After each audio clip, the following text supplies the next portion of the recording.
What's up? What's up, bitches? Today is a special episode for me because I'm finally connecting with two podcasters who I've been listening to because they're always on in my household. They talk about sports mostly, no, not mostly, it's all Giants related, New York Giants. But even though I don't consider myself like an avid New York Giants fan, I still enjoy their podcast. And I'm excited to have both Justin and Bobby from Talking Giants on the podcast. Thank you for having us on. We're excited to get it going. I know you messaged us and I told you I was like we're crazy with the draft time. So now we're basically on a teacher schedule where it's like 10 months of the year you're nonstop, you're working crazy hours, and then 2 months of the year you got some work, but you're kind of relaxing. So we've hit the teacher schedule part of the season for the Talking Giants. I love it. And it's interesting that you guys so Justin, you're in Jersey, you're in Florida, Bobby, and then you guys both just still root for the New York Giants. Is this because Jersey doesn't have a football team, or they were originally Jersey's football team? I'm going to let Justin go off because they're the New Jersey Giants. No, they're not. I like the fact that they are New York, because then it just makes it more attractive for people to come here and, free agents to come here when the draft picks are, when the guys are drafted, it's like, oh, you're going to the New York Giants. And also just because they have the roots in New York because they played in like Yankee Stadium and stuff like that in like the 50s and the 60s. But also when you win in New York, there's nothing like it versus even like the New Jersey Devils. They've had success. Bobby, you're a Devils fan. So, the New Jersey Devils have had success, but still there's nothing like having that New York name attached to you and then winning in New York. So, but I take so much pride in the fact that the stadium is in New Jersey. I mean, I'm in New Jersey, and I was having like this existential crisis when the schedule came out, thinking about like, how the Giants and the Jets are sharing a stadium, and the fact that the Giants and the Jets are both relevant and they're good at the same time. It's meaning that some teams are having to sacrifice, like, playing in warm weather games, or some are playing, the Giants are playing like in more cold weather games this year because the Jets are being prioritized a little bit more. And I'm like, man, like if the Giants ever moved actually to New York, that would like ruin my life. I take a lot of pride that they're in New Jersey because I'm from New Jersey. I love going to the games. Going to Giants games is like my favorite thing to do in the entire world. But I like that they're called New York because it just makes it more attractive. That makes sense. Like it's more palatable. It's similar to the Dodgers. Like you see LA Dodgers hats everywhere. You see the New York logo. You can almost just know that if they're wearing New York, they've at least heard of the New York Giants. So it does make them like a bigger name. It's a brand more than anything, Yeah, totally. It's a lifestyle, some would say. Do you think that people feel the same way as you about the location? Like, would it fall off if it was in New York, like ticket sales? I don't think so. I think the only thing about being in New Jersey that like impacts anything is the fact that Buffalo Bills fans get to be like, oh, we're their only team in New York, and we're like, all right, congrats for you, but we really don't have much pride in where New Jersey, like you said, New Jersey's what, 20 minutes, the stadium's what, 20 minutes, 20 30 minutes away from New York for the train. So yeah. And I'm from New Jersey anyway, so if they change into the New Jersey Giants, I'd be happy. I still wish they were the New Jersey Nets instead of the Brooklyn Nets. So I've got no problem with it. But it would be weird to have a stadium right I know the Yankees and stuff, but right in the middle of the city. I like it more where it's kind of in the middle. You got the mall right there, but more in the middle of nothing. Yeah. Oh my God. What is that mall called? The American Dream? Yeah. Yeah. Like the Mall of America, American Dream. Yeah. They spent probably like 15 years building the thing. They're still building it. I think I passed it, not more than a year ago. And at least back then, I mean, they were still doing construction. And So I would hardly call it a dream. That's just New Jersey. It's always under construction. I've the noticed. Jets are playing on Black Friday. The mall, I believe, will be open the same day. So what? Oh my God. So it's going to be a shit show, right? Yeah, it's going to be an absolute shit show. Yeah. That's a game that I would watch from home. So that's a game within itself that I would want to go. I would want to go to the mall just to if the intention is to have a bad day. That's actually like a good video idea. Like go to the American Dream Mall the same day that a Jets game's going on. Yeah, go buy a PS4, go get the deals while Yeah. the Jets game's going on, and then go outside, and if they lose, rub it in the Jets' face. Fuck it. So, quick question. I wanted to start with like a quick icebreaker, and I want to know what your guys' screen time is. Do you have access to that, or do you know? Jeez, mine, yeah, I can pull mine up. Mine's bad because with Twitter, because you're basically all day looking, just checking Twitter just to like if any Totally. news breaks, we want to be quick on it. Um, let me pull it up. Absolutely. How So do you that's why do I'm this though? asking this. I feel like you guys have to constantly, like I do for reality, you guys are constantly on your phone. So I'm just curious, and then I'll reveal mine too. Mine is 5 hours a day, but I don't like that it counts listening to podcasts as screen time. Like I feel like that shouldn't count because I'm looking at a podcast makes up a good amount of it, but that's just in my pocket. So mine's 5 hours a day, which is way too much. That's lower than I expected. I'm going to be so honest. What's yours, Justin? Oh my God. Daily average Yeah. 9 hours. I think that's what I was thinking both of yours would be. Because mine's at 6. Mine's at 6.5. And when I first started my podcast, I was sitting at 8 just because I was constantly learning to post things and trying to post across platforms. But hearing that number, I just want to know, what do you do to turn off? Like, how do you guys decompress? I'm down in Florida, so I'll kind of like I like to go to the beach, right? In the off season, go to the beach, or also like on the weekends, I will take my morning coffee and I will just drive around for 45 minutes listening to music, looking like driving through places where there's like animal, I'll see people will see it on my Twitter, especially on the weekends. I'll just post turtles. Like I find turtles just walking around all over the place. I like it.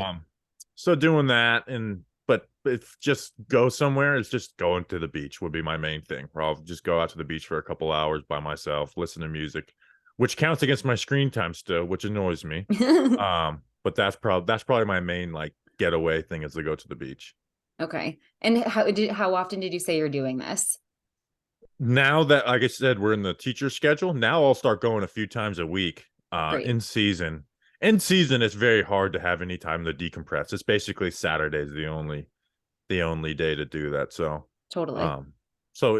Saturday is when, or early Sunday morning is when I'm able to do that in season. What about for you, Justin? Yeah, like this is something that I've had to get better with as the years have gone on. I mean, take even like last night. Like last night, it's like, all right, Sunday night, I'm gonna like decompress a little bit. I still like made a thumbnail and I tried to like, get ahead on like thumbnails as I'm watching. I started watching Wednesday with like Jenna Ortega and stuff like that. So I bowl. I'm a big bowler. So I love competing.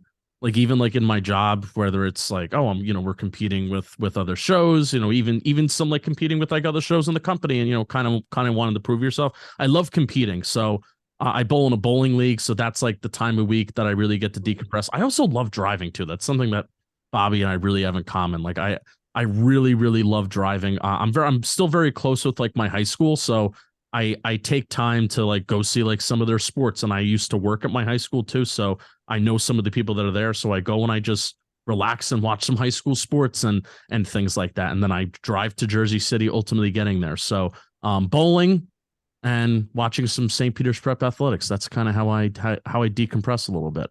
And this is truly decompressing for you, correct? Like, how men have a tendency to say that they're going to go golfing and it's to release steam, blow off steam. In reality, your cortisol's thumping because you guys are competing for who has the best shot, who stayed on the fairway the best. I don't know the lingo. I get so mad. Right. People get angry. mad. And that's what really happens for 8 hours of golf. People are competitive. So when you're doing bowling, are you truly relaxed, or is it also kind of like cortisol? No, I get into it. It's relaxing. It's relaxing because it's not work. That's really what it is. And when I say work, I don't even count like, Bobby and I, we talk about football, we talk about the Giants, and then even at Jomboy Media, like, I just did a social media video where I did a blind taste test on a gummy bear and I guessed correctly on yellow. And that is like, okay, well, me being in like these stupid social media videos is work. It's not like it's weird. It's a weird type of job, but Yeah, I love competing, and if it's not in the variation of, oh, I'm being judged on like my livelihood on this, then I'm all for it. But yeah, bowling isn't, it's not exactly relaxing, but I love it.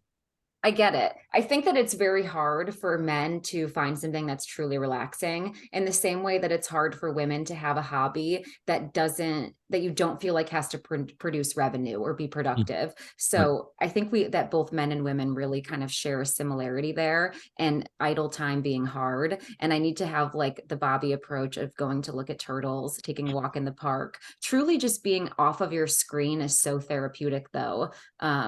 Because I don't know if this happens to you, but even if you're not spending time on your screen, how often during the day do you feel compelled to like write something down that you think of?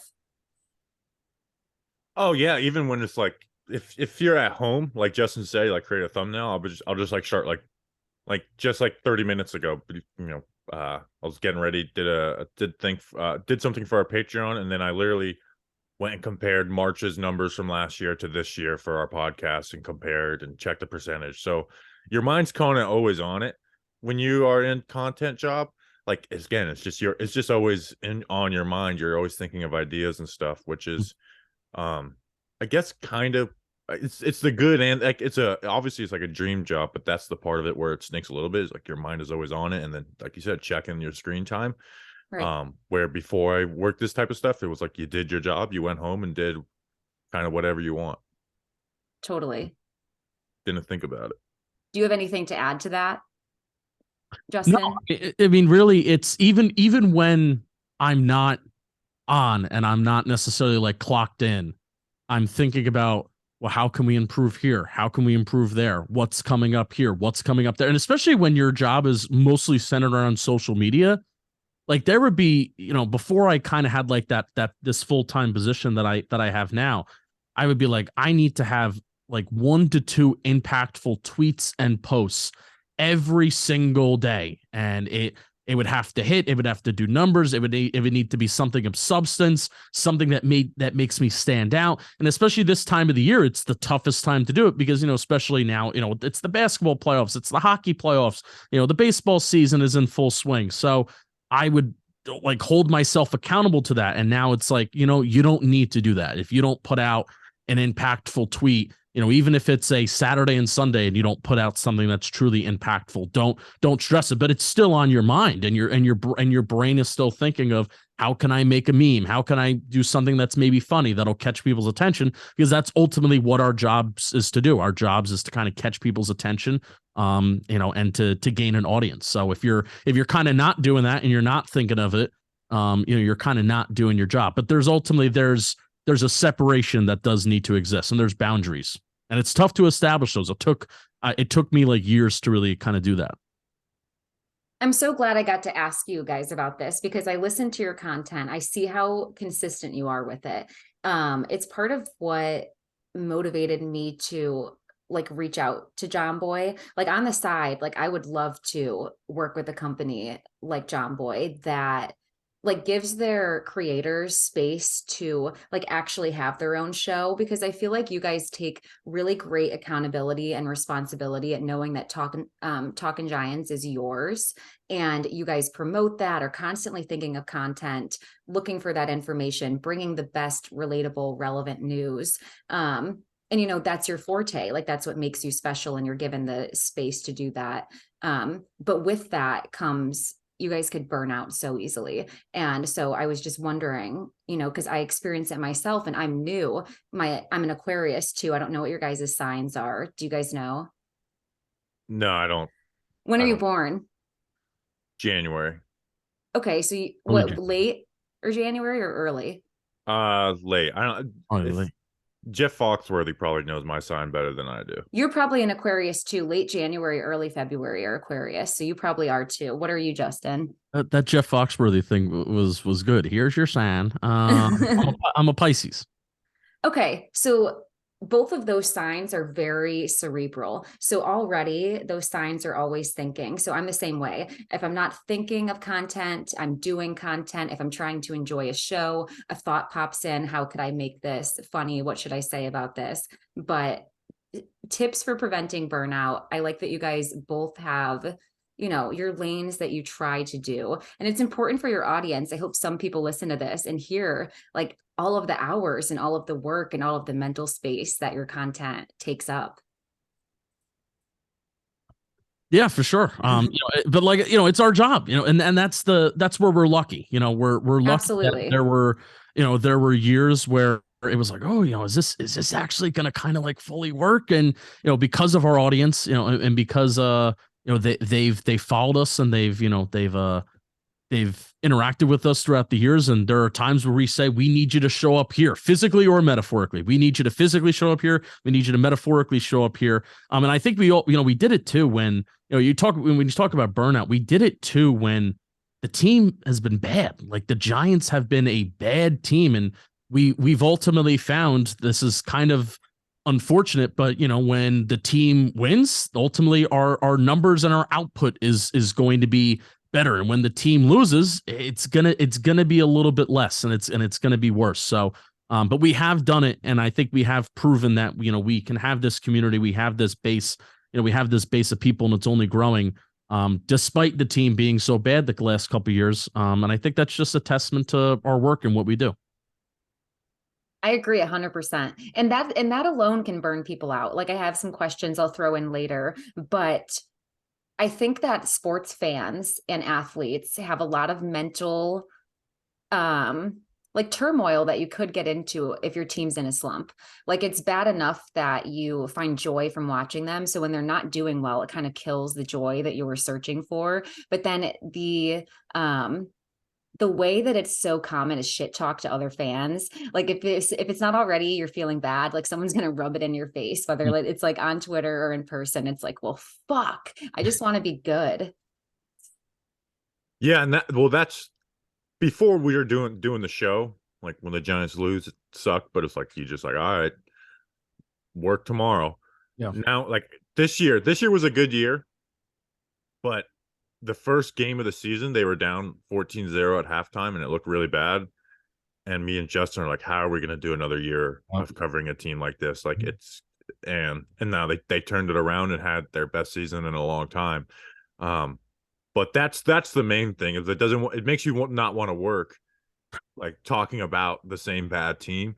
So when they're good, it makes it a lot more enjoyable. But ultimately, why I do this, and why I started the whole podcasting thing to begin with, is, I mean, I don't know, at least about, with Bobby, like kind of like what's the motivation. I think people live off of affirmation. Like I live off of, kind of, refreshing the YouTube studio page and seeing the YouTube video that's 1 of 10, or positive comments. Now it's a balance between the positive comments and negative comments, of course. And you ultimately you want your process and you want your work to be the main reason why you love what you do. But I mean, I'm not going to shy away from saying that I love the affirmation that I get from this, and I like that there are a lot of people that like what we do, and that is something that does kind of continue to motivate me forward. And it's something that continued. It made me go from posting episode 10 of my show in 2018 to posting 11, 12, 13, 14, even if it was just 10 people that were listening back then. So that's what kind of kept me going then, and it's ultimately it's keeping us it's at least keeping me going strong right now. Absolutely. I mean, if you have 30,000 people telling you that you do great when you wake up in the morning, why not? Why would you not want to wake up to that? That's a great. And then on that flip coin, like you just said, when there's negative comments, you've got to filter them and find space to not let them make you not want to work or make you not feel proud of what was hard work. Yeah. Yeah, and it depends what type of negative comments. Like there is, so it doesn't happen as much anymore, but we started as like, we're not as good as this as we weren't always, like we've gotten better. You get better at your job, but it's like I let actual like real criticism I would like use and take to heart and like improve. And then you have like the people who are like, you're an effing idiot. I hate saying this, but when you go and meet people, you realize like a lot of people are just kind of dumb. So I just envision like the person who like hates the stuff the most is just like it's just that dumb person that like don't Totally. take anything to heart. If they said it to your face in real life, you wouldn't care at all. So don't give them any credence. Now again, there's sometimes where it's like there's criticism that's warranted and you use to get better, but like the nasty stuff actually bothers me way less than like a subtle comment, because it's just like, okay, I'm just imagining you as the dumbest person I know. Yeah, that's so true. I'm gonna do that too, because like I get comments, as soon as I found myself on Reddit, I knew it was time to never go on Reddit again. At least for me. I'm starting therapy, so therapy's going to help, just because I don't have the mental space to see bad things about me. But it was always like, I can deal with constructive criticism. I love it, but that was never what it was. Like, it was like, her vowels are so sharp that they'll cut you, or it's like, I'm not bringing enough tea or dirt on people, when I don't really care about exploiting their lives, nor is that my mission. I just want to talk about the shows that I love. So, but it was never constructive criticism. So that's a good way to look at it. Like, it's just a dumb person who I wouldn't care about their opinion. And yeah, Reddit can even be fun. It can affirm you or tear you down. And if you look at the it's going to be a long time until I change this, but I have a cover photo on Twitter, and it's of Carl Banks, who's a former Giants player. It's a reply to me saying, "I'm assuming that this is just a hobby for you." Now, granted, I look back at that conversation and I was not correct in what I was saying in that kind of. It was like a reply chain and blah blah blah. It was a conversation, but it's like my cover photo on Twitter. I'm assuming that this is just a hobby for you, and at the time, it was like back in 2019, it very much was. So I kind of took that interaction. This is somebody with the check mark, or when check marks meant something. This is somebody that had a check mark and a former Giants player, and everybody really kind of bows down to. And I really do respect this, especially Carl Banks for being a former player and whatnot. But people really admire this guy. So I took that kind of rude interaction. I'm assuming this is just a hobby. And then I turned it into, well, I'm going to work harder. I'm going to prepare more.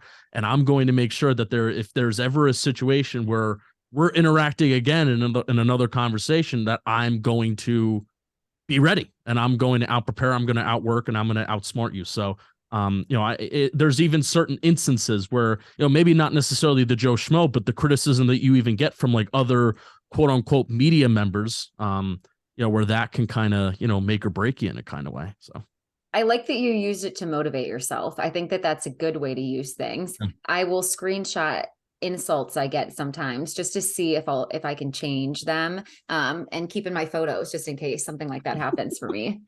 I want to do a segment like called Girl Learn Sports, and it's coming from the lens of, I know nothing about sports pretty much. Like, I know the basics and I pay attention, but I'm not invested. So I'm just going to ask things that I think that other girls would care about in sports. Sure.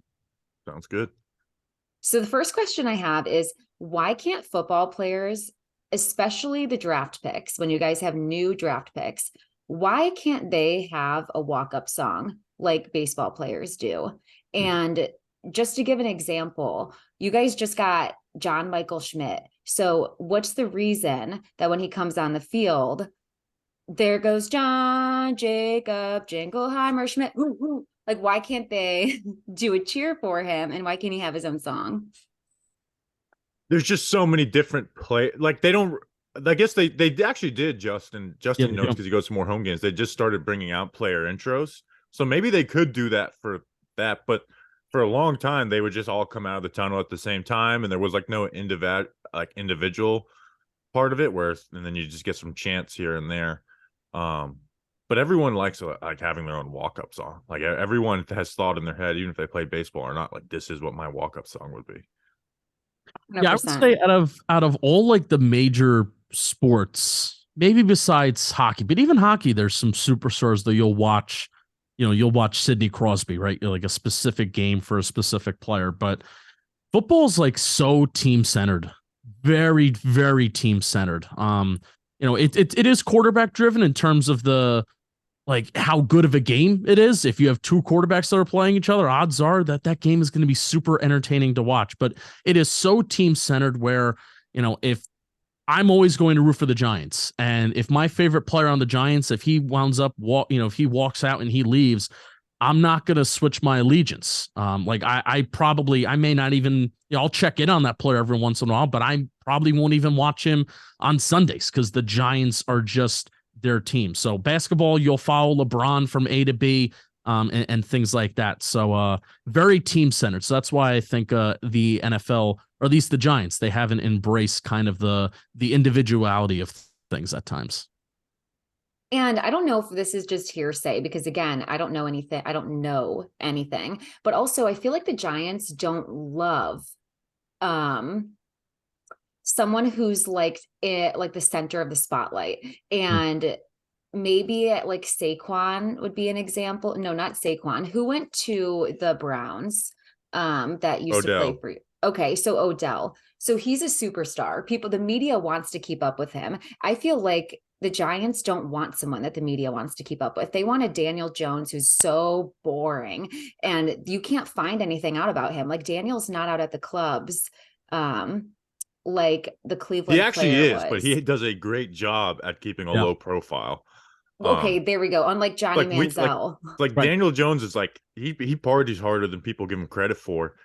And he's not as Eli did too before he had like his family and everything like that. But yeah, they are great at hiding it. Yeah. They didn't do any like boat trips like they did in Miami the week before a playoff game. Right. So I think they like Kayvon, the new guy they got as a rookie last year. Like he's kind of got like that superstar mantra, and Strahan had it too. So I think they don't hate it, but they also like you said, they prefer the Daniel Jones guys who says nothing to the media. Even Saquon falls under the same category where he is very like every single word that he says is precise and thought about. He's very intentional with everything he says. So I think that's that. But the main thing is a lot of times those guys turn out to be assholes, like Odell, where it's like Kayvon. It's like we love the superstar, just don't turn into an asshole. Yeah. It's like we love it. Like, hey, if you want to sell, like he did a snow angel after he knocked somebody out, and we loved it. But it was like just don't basically just don't bash your own teammates and don't put your teammates in a bad situation, and we'll love you. That's the line. That's the line, really, where you can have a personality, and this is with Giants, and this is there's a gray area. Obviously, it's not just black or white, but there's a line of having that superstar personality, but then also being a good teammate. And then Odell kind of flirted maybe with the line of bashing your teammates and bashing your teammate and even your coaches to the media and stuff like that. Odell was always praised for being a quote unquote good teammate, but that's ultimately the line that the Giants, I think they'll draw the line in the sand at. Are you being a good teammate? Are you being a bad teammate? And then with that, the superstar personality. I feel like it's very much like the fan base and the team doesn't feel like all publicity is good publicity. Right. Like if you're going to bash the team and bash your teammates or the coach or the fans, then we'd rather have you not speaking because you guys want the publicity to be positive. Right. Okay. So I got it there. And also baseball is boring. So I feel like they probably have to throw in the walk-up songs to fill 9 innings that people wouldn't sit through of silence. Yeah. And baseball is just natural. Like one person at a time. Yep. So, and you literally walk up, whereas like in football, you don't really have that opportunity. Yeah. That makes sense. So next question, who's the meanest player to the press during interviews in Giants history? He was only here for a short run. It is Kadarius Toney, who the Giants traded. And he was the funniest person I've ever seen with the media because he just you just saw the passion come out of me because I thought whenever he did a press conference, I was refreshing the page waiting for it to upload so I could see it. And he did not take a single word they said was serious. He would literally laugh in their faces to where he would intimidate them. And one of our best-selling shirts is from a thing he put on Instagram, which he said, "Media, some clowns." And we made it that shirt. Like it was one of our best sellers. I mean, I could show clip after clip where he's just laughing in their face, and then like one guy asks him one question, he just sits there and stares at him for 10 seconds and then starts laughing at him. And he was just combative. Like, I'm glad the Giants traded him, but I do miss him in the media because it was one of like it got us through the 2021 season. Like, it, as rough as that season was watching Kadarius Toney press conferences on Friday. Yeah, I'd have to agree with that. Yeah. That's so funny. I'll have to look it up after so that I can see some like highlights of him roasting the media. Just go to my Twitter or Talking Giants Twitter and then type in Kadarius Toney and just scroll Okay. through the videos, and just anytime there's a press conference one, watch it. Like I'm excited. Again, I live for them. Like, it was Tony Fridays. Oh my God, I can't wait. Okay, I'm so excited. Next question. If there was a show like Real Housewives, and I guess I can pitch this as retired, just so that we don't get into logistics of they're doing illegal activity or they should be prepping for a game. Would you guys watch a show with all of the players from your team and like what they're doing? Like, would you watch a reality television show about your players in their own lives? Now I would, to clip it up for social media. But previously, probably not. I'll be honest, I think athletes are some of the most boring people on the planet because they are great at what they do, which is playing sports. Yes. So they are used to being like praised and honored, but not because they are entertaining. Their physical, ability is what's entertaining, not their personality.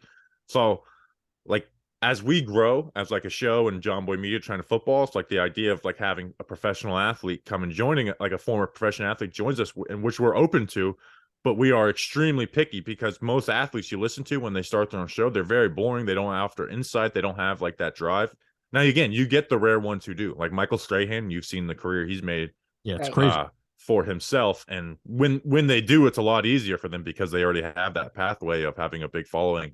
But probably not, because I do think athletes are, for the most part, kind of boring. Like, whenever we do player interviews, like, we have to plan a lot for them because, like, all right, let's make sure we can get this guy to show his personality a little bit and not answer it like a press conference. Yeah, for sure. And that's why, like, whenever we do interview people and we actually get a glimpse of, like, oh, like this third string backup quarterback and Saquon Barkley would have intense ping pong tournaments, which was actually a thing for the 2022 Giants. It's like, that's such an odd pairing, but that's so awesome. Whenever we get a chance to hear things like that, that's behind the scenes. I like that kind of stuff because so much of this, especially football, baseball, you get to see guys' personalities more because you can actually see their face. There's a lot of sports, baseball and basketball, you can kind of get to see people's personalities a little bit more because you can see their face. Football, there's 22 people on the field at one time, and you can't see their face because it's behind a face mask. And also the plays are kind of so quick, and there is kind of, there's downtime, but there's very little downtime where, again, you get to see somebody's personality. This happens so often in the studio where a light turns out, I have to get up and I have to make sure that it goes off, that it goes on again. But I really do like the opportunities that we get when we interview people that are inside the building, or they know players, or even just the players themselves, and hearing about who hangs out with who and who gets along with who and who competes with who in this kind of locker room game. It's like truly awesome stuff. I'm going to go turn on this light. No problem. I think that's what I would like to. I think that I would like to hear the behind the scenes aspect. Like, that's so funny that turns out. Is it automated? Is that why? Oh, the light? Yeah. The motion sensor? It's motion censored, yeah. And Okay. for whatever reason, every time I'm in here and I'm sitting in this chair, it just goes off after like 40 minutes. And athletes even when they retire, like, they're kind of guarded on what they say because that's what they've been trained to do. Yeah. And also they don't want to take shots at other athletes too, so like, it's one of the most frustrating things in the world. Like, when you are like, if there's a player who deserves some type of negative attention, you would like, hey, you talk about it, and then a former athlete would come and say, oh, it's not a big deal, and then it's like, see, well, this guy says it. It's like, well, yeah, he's not going to take any negative shots at Right. former athletes. That's like a brotherhood, which I get. I'm not saying they shouldn't do that, but it just leads to people being former athletes for the most part being pretty boring. But when you get the right one, it's like it can do awesome. Like, you see, the guys that are in media that are good are not the best players in the world. Dan Orlovsky, for ESPN, Ryan Clark, So those are the ones, JTO Sullivan. He's not even like super personality driven, but it's just like he was a third string quarterback for most of his career, but he's good at what he does. He's personable. He's smart, so he gets a lot of love.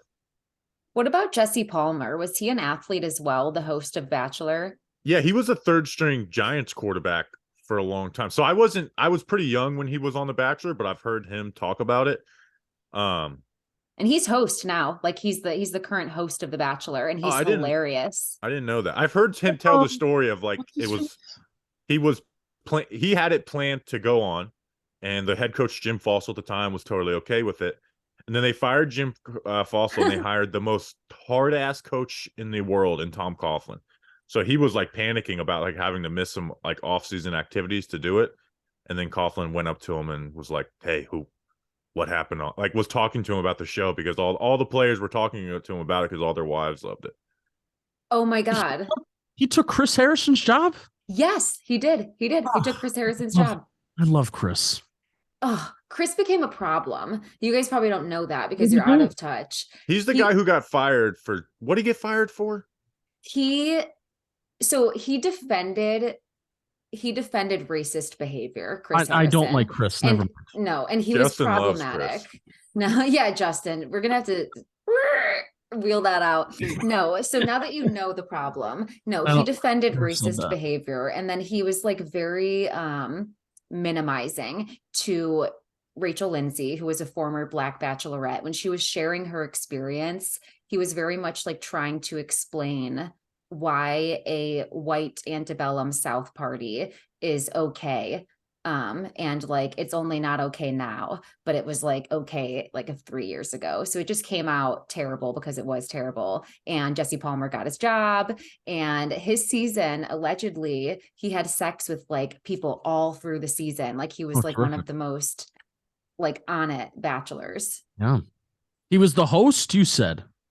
And host he had now. sex with people? No, he's the host now. When he was bachelor, he was having sex with the girls. I was looking through Getty Images last night. This is what I see. This is even when I'm off, I am never off. I was watching Wednesday, and for thumbnails, I was just trying to gather as many pictures as I like possibly could about like the New York Giants. And looking through like old pictures like from the 50s and 60s, and Jesse Palmer with like maybe half a dozen roses inside of a New York Giants helmet from the mid 2000s pops up. And wow. I'm like, oh, look at that. So I saw a picture of Jesse Palmer, a promotional picture from Jesse Palmer of the Bachelor last night. So how do you like that? Okay, so we have to post that, or I need to post that, because wow, what a tribute. And I didn't even know he played for the Giants. So this is huge that I just happened to ask about him because he's relevant to my life. And he played for the Giants. Yeah. My next question I want to know is, when they put the mics on players and they're like, this mic'd up game, is it scripted? Because how are they not speaking so like callously and like with profanity? They do. They do. Now they're not going to say anything that's going to put them in a bad light. But if you like watch like there's like a mic'd up show. Showtime. A lot of it is like just they're bleeping stuff out. Okay. But I think it goes back to like most players are kind of bored, where it's just like, let's go, let's have a good day, let's have a day, and then they'll make a sack. And how do you like that shit? They don't really say a ton, which I kind of get. You're not gonna. There's some good trash talkers when you do watch their mic'd ups. It's like, man, there's an art to this. But most of them are just saying, let's go over and over again. Part of the allure of being mic'd up is also the players saying, I'm mic'd up. And just making jokes about them being mic'd up. That's what I see. I see people like run away. Like, that's why I'm like, is this scripted, or do they all not want to be on the mic? Well, and like Bobby said, a lot of players are just kind of naturally guarded, where if there's a mic, or some of the things that I would normally talk about, maybe I'm not going to talk about right now. So it's not scripted, but certainly it feels scripted because the things that the NFL or NFL media lets in, it's very selective. Absolutely. Okay, it follows a similar cadence. It sounds to me like they get an immense media training, which is interesting just to throw in, because I was just considering the fact that when you go from being a college level athlete to making it into the NFL, and you have all of these life changes and all of this responsibility, access to money, new people around, they should also be providing like mental health therapy. And does anybody know if they do? Like, do they get therapy that they start mandatory once you make it on a team? Not mandatory, but it is like they do have like sports psychologists and stuff available to them. Okay. So. It's good it's available, but I think that it would help the sport a lot if it was required just to have a couple sessions or more to get integrated to such a high level of competition. Yeah, for sure. I mean, I do know even like Bobby and I, we What's our promo code for BetterHelp, Justin? We could get a nice yeah, plug in here. what's our promo code for BetterHelp? It's probably Giants.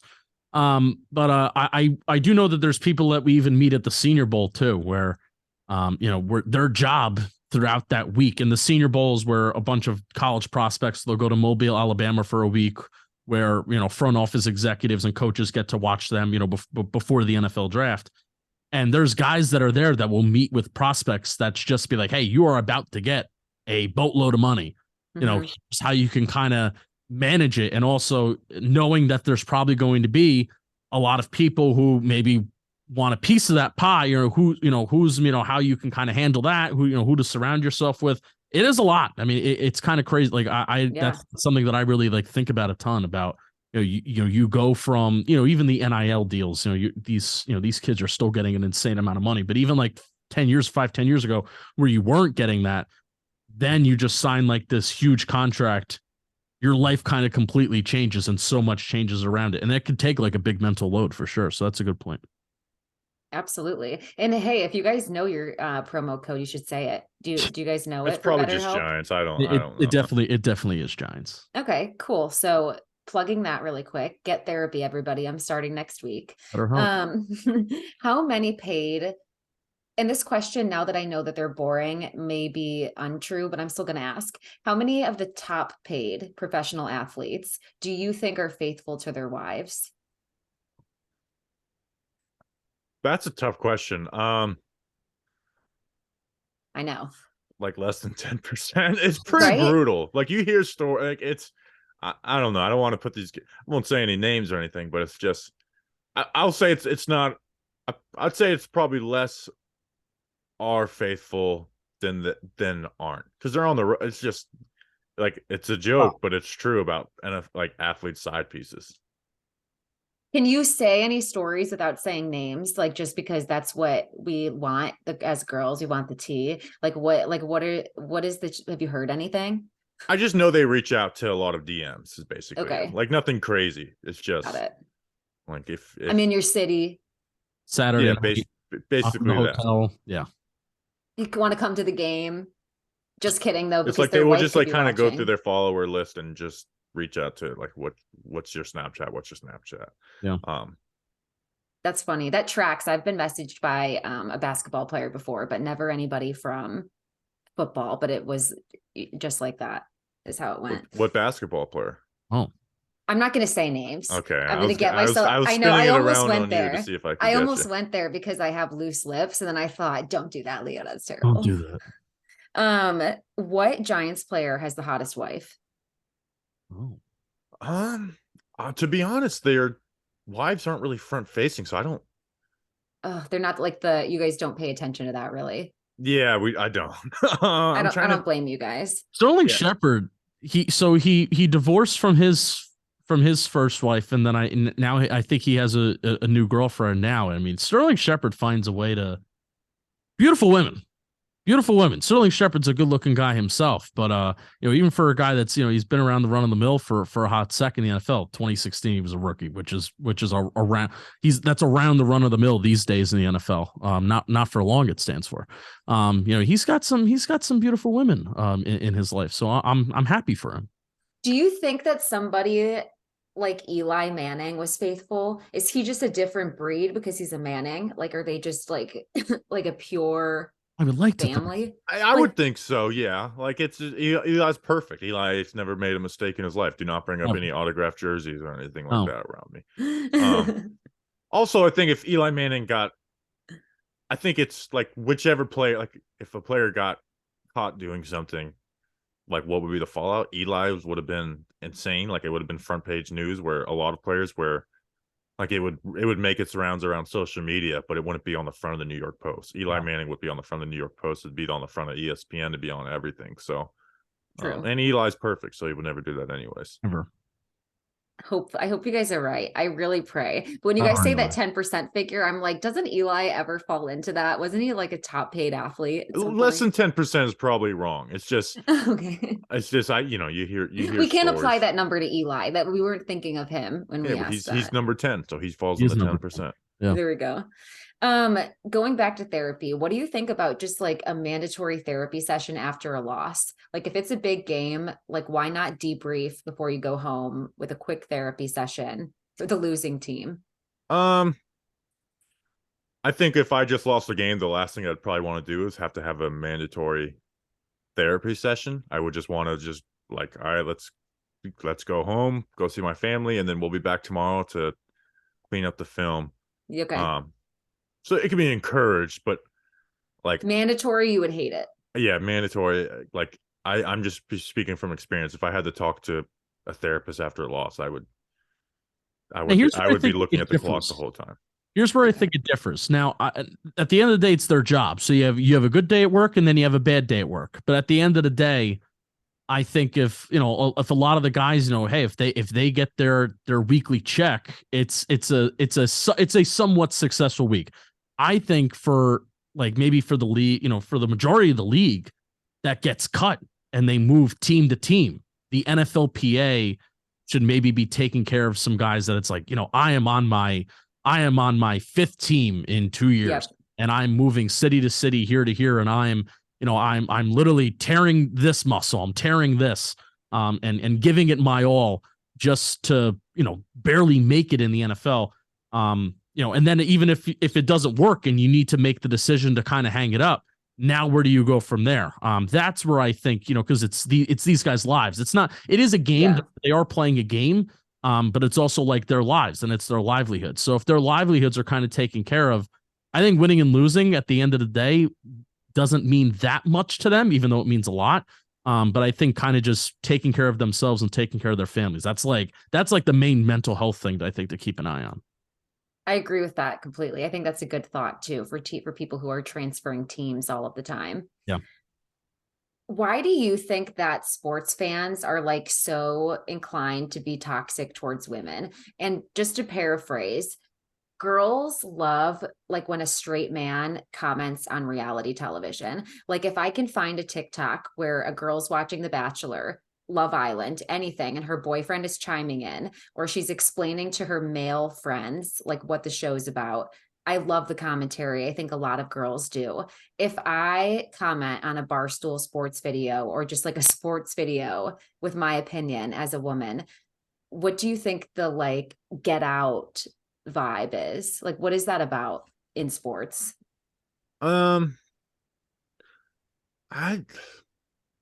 So like if we were watching whatever show and I just start giving like strong opinions about it and they were wrong, like I think that's where it is. It's like people are so invested, like, and it's not just, I don't think it's just towards women. I think obviously there's more towards women because sports are kind of male dominated for the most part, but I see it all the time where it's just like an analyst will have an opinion about the Giants, but they don't watch the Giants down in, down out, so they don't know the team as well as the fans are. Yeah. And they will give a take that's just slightly off, right? Yeah. And they will get attacked. So it's just, sports fans it's very like tribal. Like that's kind of what it is, where it's just like, if I don't agree with you 100%. And social media. Like people aren't like that in real life too, for the most part. I think it's mostly just social media. That's what empowers people is in general. Social media and the anonymity of social media, which I hate. I think, I at least have a hope that one day maybe somebody will create a social media platform that you cannot be anonymous. You have to put a name and you have to put a face behind kind of what you're saying. Like you just have to, because that is the way that face-to-face interactions go. You have a face, you have an identity, and you need to kind of own what you say. Now, this isn't related to your question, but I've been trying to find a way to say this within the hour, and now I finally have a chance to. Dance Moms is one of my favorite shows of all time. Yay! This is where I lose Bobby, but Dance Moms is one of my favorite shows of all time. And can I tell you who my favorite person in the entire world is? 100%. Do you watch Dance Moms? 100%. Yes. Okay, I was hoping you won it and Justin would have to speak into the void, but No. okay. No, I watch it. And for Abby Lee Miller alone, you should watch it because her commentary, she could be an NFL coach. She's so on it. But my Yes. favorite person in the entire world is Shania Twain. I have gone to see her in Las Vegas twice. I have sat almost front row in a concert in Philadelphia in 2018, and I'm seeing her again in Madison Square Garden in July. Shania Twain is my favorite person in the entire world. I was just about to ask you, you're like a mind reader, like what your favorite reality show was. So Dance Moms is your pick. Yes. What about you? Do you have one that you can pick from? Me? Yes. Like reality TV? Not Hard Knocks. Yeah. Oh, Hard Knocks kind of does count though. No, I don't even really watch Hard Knocks either. Okay. I hate to be like, I sound like the big dumb man, but I don't really have any like reality. My boyfriend shows. said you like Cops, and I feel like that could potentially count. So I'm not like tuning into Cops, but when I got COVID last year, it was actually in the middle of a really bad season for the Giants, so it kind of came at the best time possible. Like you're on the couch watching TV on the weekday, which you're never doing any other day, weekday. Right. And I just like found Cops marathons, and the old ones, the new ones aren't as good, but the old ones just like, this is kind of like, this is a compelling TV. So I guess Cops would probably be the close, but I haven't watched Cops since then. Like I recorded a bunch when that happened, watched it for a week, and then got over it. I'm honestly not much of a so I'll watch the shows on like Netflix and stuff like that, like series and stuff. But reality TV, I don't really watch often, where it's like characters and week to week type of stuff, like real life people. So you guys aren't familiar with the whole Scandival thing going on in Vanderpump Rules. You guys haven't heard of it, don't know of it. No, I've never even heard of that. Have you ever even heard of the show Vanderpump Rules, Bobby? No. It's about. Oh my God, I love it.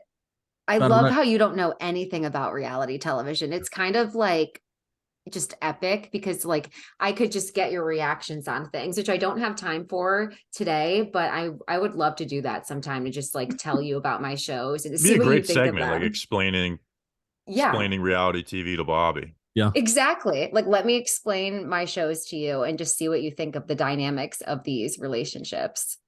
I probably could solve those shows within like I probably would give you the best because I'm coming from no bias and just being like, oh, that's what I mean. You would crazy. be able to call the bullshit. This person is 100% wrong. Exactly. Do you guys have time that I could ask a few more questions, or do you have a hard out right now? You're good. I got time. I don't know about Justin. Okay, cool. So I wanted to know who's the most annoying fan base. I'm sticking kind of back into the sports a little because I'm trying to make this crossover so that your audience could listen, mine can listen, and it's not totally just reality. Most annoying fan base. So the most annoying to us is definitely the Eagles. Okay. Like the Eagles YouTube channel like took a clip from our draft live stream and put it in there where we're talking about their draft.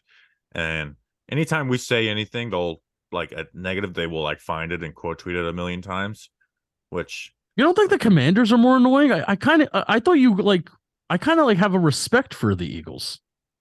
The Commanders are more annoying because I feel like there's like 13-year-olds with Taylor Heineke profile pictures. Yeah, but every fan base has that. Yeah, I think Eagles fans are just like, because they truly like, now they're good now, so they have a reason to be delusional, right? But they truly like, the reason why they are such nutcases in real life is because they are insane people for the most part, and then you put that on social media and that takes it to the max. So Commanders or Eagles are your guys' picks for the most part? I actually rank the Commanders third in the NFC East after the Cowboys, but I don't mind the Cowboys fan base. I don't hate them. So the Eagles would personally be for me. I'm trying to think of another team that isn't just related to the Giants where I see the Browns. I was just about to say, I'm from Cleveland, so what about the Browns? Because it's not like we just don't. What are we going to shit on though? It's not like we're that great. Yeah. See, here's the thing: is almost every fan base is annoying. And if True. you Yeah. see it on Twitter, like in real Mhm. life, it's 100%. different, but on Twitter, but the Bills fan base is kind of annoying too. I've noticed that as we've kind of followed more people who cover the Bills and stuff. But it's just basically what you see. Like every fan base is annoying. But I will say the Eagles probably take it to another step notched up. So if you want to get some interaction with the show, clip this, and then you'll get 1,000 quote tweets telling us we're the dumbest people alive. Yep. So Eagles, annoying fan base, heard it here first. I mean, it's not an unpopular opinion. It's not like I've never heard that. It's actually what I've heard the most is the Yeah. most annoying fan base. So not to shit on them even further, but that's what I've heard. And here's I'll say the thing the most annoying because they are scumbags, but I wish a lot of them pretend like they're not. So like they do like the all the worst stories of like stuff in stadiums is from Philly. Like literally like gagging themselves and throwing up on people in front of them, like children in front of them. Whenever they win, they go nuts. Like there's a reason why they have to grease up poles. So they are the worst fan base. But any time any other bad fan base does something bad at a stadium, they try to, oh well, if this was Philly, they would, you know, they would be saying this. It's like, well, yeah, you guys hit with a lot more volume than any other fan base. That's why. Wow. So Like they've it's got the literally most a joke passion about behind throwing their batteries at players. people and stuff. So Oh my it's God. definitely the Eagles. I'm giving you a definitive answer. Wow, that is pretty harsh. And that's the reason, to be honest, why I don't like going to sports games, period, though, because like even when I went to a couple baseball games, it was like the Dodgers and the Padres or something. It was intense. Like, and people weren't nice. Like, and Oh, like if you're Padres are like known as I'm not as tuned into baseball, but our company is. I think the Padres are known as like the most annoying fan base in baseball. Really? someone sat behind us and did like the like jerking off on like me and like some other person's like whatever for like 45 minutes. Like it was just horrible. Like I just don't love going to any sporting event, to be honest, as a girl. So this question's for Bobby. If you could only root for or podcast for the team of the state that you live in, would you be moving from Florida or are you switching teams? That's tough. Now I'm supposed to say moving from Florida, but I just couldn't. I never want to live in New Jersey or New York.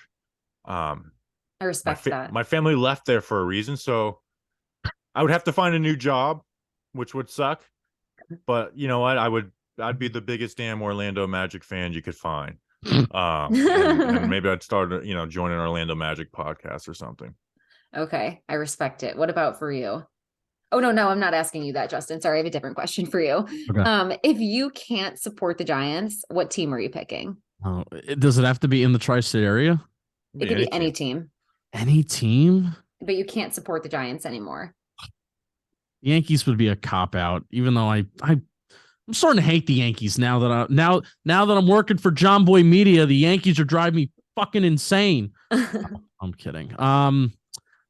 Who would I support? Man, this is such a good question. Such a good question. The team that just popped in my head is the Indianapolis Colts. Because Okay. I did love Peyton Manning growing up too. I love Peyton Manning more than like Eli for like a hot sec. And I think that is the fan base and that is the team that popped in my head. That is a bad answer with a bad explanation, but that's what I'm going with. Hey, it's just it popping in your head can be a reason. It's like go with your gut, and that's what it is. Your gut is the Colts, so I respect it. Love it. So I have a quick game. It's going to be just like pick one. It's kind of like this or that. If you guys could pick between season tickets with great seats or you get a Super Bowl ring if your team wins, which is better? Super Bowl ring. It's just Super Bowls last forever. And Super Bowl ring for me. All right, but here's the thing. Your team can still win the Super Bowl. I don't need the ring. So the Super Bowl ring. Yeah, the Super Bowl ring. So you get a ring if the team wins, or you can have the best seats, season tickets. Best seats because I'd go when I'd go when I want and sell them team when I'm not going. Team can still win the Super Bowl. You just you can don't still get win the ring. So Yes. give me. I want the seats. I Okay. need to be there. Number one draft pick or best coach in the NFL? What's better to have? Easy. Best coach in the NFL. Number one draft pick. Go look through the history. Very rare does the number one draft pick lead to Super Bowl. Like for a long time, Eli Okay. Manning was the only one that did it for like 20 years. I think Matt Stafford did it, but he didn't even do it with the team that he's been drafted by. So teams that he's been drafted by, I think Eli Manning's like the only one since Peyton Manning. Yep. That's really interesting, actually. I had no idea. Cold weather games, so like a snow game or no snow? Do you, What is because the some no people what is the no snow weather? Is it like 90 degrees? like, here's the thing. Some people love a fucking terrible weather game. Like some people just love to go out and sit in the snow or love to go sit in the rain. And it's the aspect of like going through the mud with your team, being there, or just like, yeah, a hot game. I'm gonna change your question so it makes it tougher on me and Okay, Justin. good. 95 degrees, 80% humidity, or snow. I would Okay. actually say snow, even though I like Florida weather. I would rather do snow. Rain, definitely not. Can't do rain, but I'd rather Okay. do snow than the heat, the hot games. Snow Okay. when it's snowing, there's kind of like a calm when it's snowing. But if it's like a cold rain, that's brutal. So Yeah, cold rain can't do. cold rain is like just miserable, and you literally You're can't wet. move, because also you have layers on too, and then you have the poncho on top. So then you're already squished in the seat to begin with, and then you're just not moving. And then of course that'll be the team. That'll be the day that sucks. Giants Titans 2018. They blew us out, and it was just the most miserable, cold, rainy day. One of the worst games I've ever been to. Yeah, I will take even though it's brutal, like 95 degrees, especially if you're wearing sunglasses, you just have to be prepared that your face is about to look like a raccoon because the sun's going to be in your face. Yeah, I'll take that 95 degrees over the cold rain. Snow I will take, but the cold Okay. rain, no. Okay. Thanks for helping my question too, because as I've said and paraphrased many times, I'm not like that knowledgeable in sports. I just wanted to So make it a hard no, one that's for us. Yeah. perfect. Yeah. No, but there's a lot of nuances to, I've been going to Giants games since 2005, and I've had regular season tickets since like 2010. And there's very key and important nuances to what a good game day experience, a bad game day experience, an okay game. There's nuances, very particular nuances to it, and I love it. I love it. Would you rather go to an open air stadium or closed dome? Like, what do you guys like better? I've never been to a dome, but I would say open air. I Okay. want to be out in the open. This is a cop out answer. The stadiums with roofs that are retractable. Oh, I went that's to the nice. Super Bowl in Arizona, and that was pretty cool. Like there's just being there and having the air. The air in Arizona is ultimately also very different from the air in New Jersey and New York, Justin. But it just felt different. So I would love if MetLife Stadium. And actually, like I have a buddy who works in like government, and he told me like that a couple years ago. One of the things that the state was like proposing, and they were like talking with like the Giants and the Jets, was about building a retractable roof Oh, at that'd be MetLife nice. Stadium. And yeah, it sounds nice, right? They never fucking did it. So That goes on with Jersey that. being in construction. I don't know what. Yeah. So that'll be a 2040 project that they do probably. Would you guys rather have sausage and peppers or a hot dog during a game? Oh my God. Did your boyfriend put you up to this question? No, these are my questions. Well, Justin is like known as like the hot dog guy. it's actually crazy. So What do you mean by hot dog guy? I'm like, do you known. I'm like, it's like a thing where It's like a social media thing where he just so- eats hot dogs. here's the origin like story. a competition, like you eat like 12 at a No. time? No, but we are also that's a separate story. We're also known for that as a podcast, just overall. Bobby loves the 4th of July and the Nathan's hot dog eating contest. But Oh, love it. for me, so it was last training camp, and the Giants told us, like they emailed me, the head of security and the head of PR emailed me from like to my season ticket holder email, and they said you cannot post videos of the practices anymore. You cannot, because we have a following, and I guess we're like considered the media, but we're not credentialed media members. So they did not want us taking videos of the practice. Okay. For whatever reason, right or wrong, whatever. So we didn't. So my brain goes to, what outrageous thing am I going to do to fill the void of not being able to take videos at Giants practices? So every day during training camp, I would get 2 hot dogs at like 9 o'clock in the morning. Oh my God. There would be some mornings that I would raw dog it, and people would have opinions. Like, if you want to get a reaction online, post a Eat a video, hot dog at 9 a.m. post it doesn't matter when, just post a video of a hot dog, whether it's mustard, whether it's ketchup, whether it's where's the relish, where's the onions, where's the, like, I'm in a parking lot and people are expecting me to pull relish and onions out of my ass. Oh And my just, God. you get so much online interaction simply by posting hot dogs. And that, I started doing that in camp, also because I was hungry and I wanted to eat something. So Right. I would get hot dogs, and it's now like a thing. I'm like the hot dog guy on Giants Twitter. So I love it. So full disclosure, I wrote all of my questions, but my boyfriend did say after I had this question wrote, he said, Justin's going to have a comment about this. yeah, So I had knew a comment. something was coming, but I didn't know the capacity. And that is really funny. I had a comment. Bad uniforms or bad stadium, which is worse?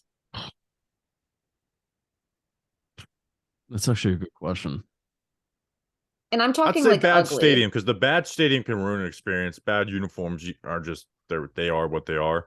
Like the Jacksonville Jaguars stadium, which I've been to a couple of times, is the worst stadium in the world. It's hot. It's not built well. It takes you for, when I say to get out of the stadium, I don't mean the traffic. It just getting out of the physical stadium takes forever for some reason. So I'll say bad stadium over bad uniforms, because I also the uniforms, I'm kind of like, I want to have cool uniforms, but I also don't Right. care that I'll whichever uniform they have will grow on me at the end of the day. Like the True. Nets uniforms suck, and it doesn't change much for me.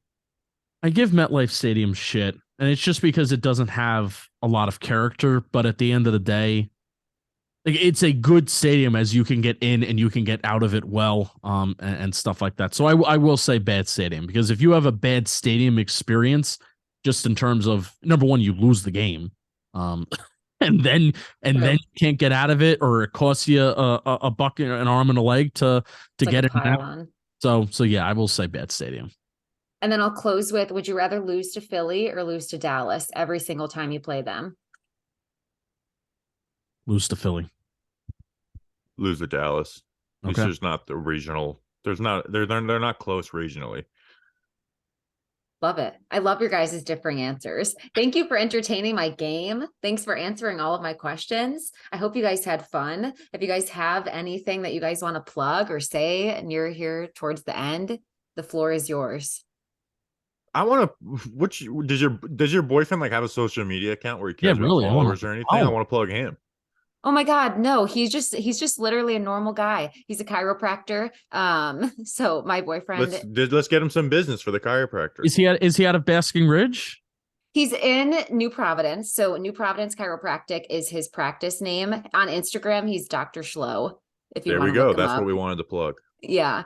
So he's been a fan for like 2 years, probably longer than that. But I've just started paying attention 2 years ago because I just heard your guys' voices so consistently. And then, like you said earlier, Justin, you've been on other videos. So I saw you on the blind taste test stuff. And then I was like fully locked in. That's when I was like, oh, I can pay attention to the stuff that they talk about. Yeah. So I got locked in.